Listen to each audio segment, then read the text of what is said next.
Should you wear a lifting belt? Don't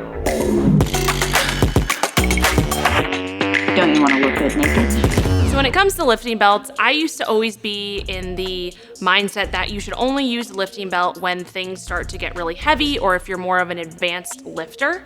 And I do think that has merit, but I feel like there is an area to be said with lifting belts in terms of giving you something to basically brace against. So if you're a beginner and you're trying to learn how to brace your core and be able to do that in a way that you're protecting your spine when you're under heavy loads, whether that's for a barbell back squat or a deadlift, it could be useful to incorporate a lifting belt just to give you that reinforcement so your body knows, okay, there's something here that I need to basically brace against. So I used to be in that camp, like I said, where it was just for advanced lifters, where it was just, if you have heavy loads on your back or you're lifting heavy loads from the ground, that you can use the lifting belt to actually help protect your spine or protect your lower back.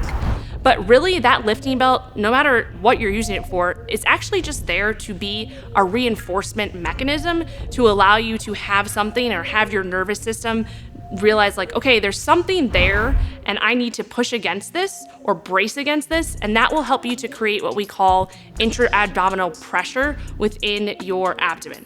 So when you're lifting, no matter heavy loads, light loads, whatever it is, you wanna make sure that you're breathing and bracing properly whenever you go into that movement. Whether it's a squat, a deadlift, any type of movement that you're doing where you have load on your back or you're picking load up off the ground, putting your spine under any type of load, you wanna make sure that you are bracing properly. So thinking about, I like to think of this as just if someone was gonna punch me in the stomach, hopefully no one does that, but if someone's gonna punch me in the stomach, I would tense up, right? You tense up and you basically brace. So that's exactly what you wanna think about.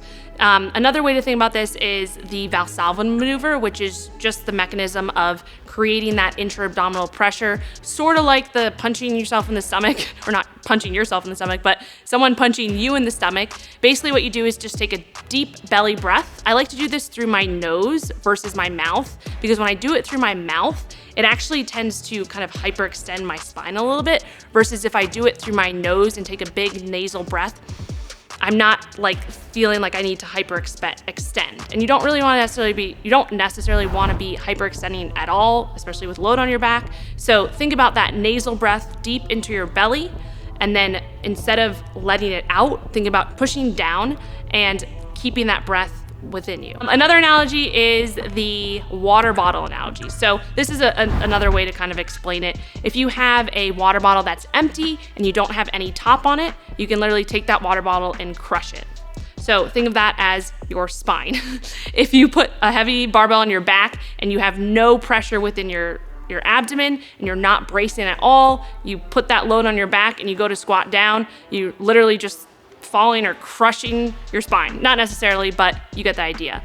If you have a cap on that water bottle and you go to crush it, the pressure within that water bottle is gonna prevent you from crushing.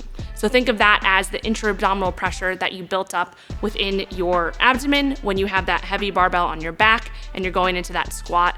That's gonna protect your spine, your lower back, all that jazz. So I think that a lifting belt can be useful for maybe beginners, especially if you're getting into those movements like those barbell squats and those deadlifts, is because it can give you something that's physically there to think about creating that intra-abdominal pressure and creating that bracing mechanism. Another thing to think about is, especially if you're a beginner and you're using that belt to kind of teach that bracing mechanism, don't put it super tight. Keep it a little bit loose so that when you go into that squat, you're actually creating that thing to push against, and it's a little bit loose so that it's reminding you like throughout this entire movement, I need to brace and keep that steady and keep it from falling down. So that's a little bit of a trick, for someone who's a beginner. And then for someone who is more advanced and you're using that lifting belt as more of a protection mechanism, realize that it's not necessarily protecting your spine or protecting your lower back at all. It's really just creating that external object or reminder to keep your brace throughout the entire movement. If you just put on a lifting belt and you heavy ass bar on your back and you don't brace at all, that lifting belt isn't gonna do shit.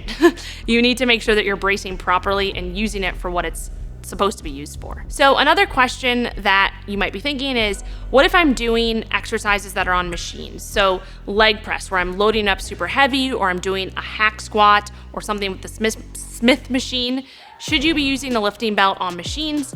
This is gonna come down to the person. It's gonna come down to your specific goal again and why you're utilizing the lifting belt. So if you're doing a leg press and you have tons of plates on that leg press, or if you're doing a hack squat or whatever it is, and you feel like you need that external reminder to brace, then I think that it probably makes sense to utilize that lifting belt if it helps you to remember to brace and create that intra-abdominal pressure. If you're using it as a tool and you're using it intelligently, I don't see why there's a yes or no answer there. It's really, again, dependent on what you're trying to get out of it. Just don't use it as a way of thinking like, oh, if I put this lifting belt on and I put 1,000,000 pounds on my back, I'll be good to go. You still have to brace and create that intra-abdominal pressure to make sure that you're protecting your spine under that heavy load.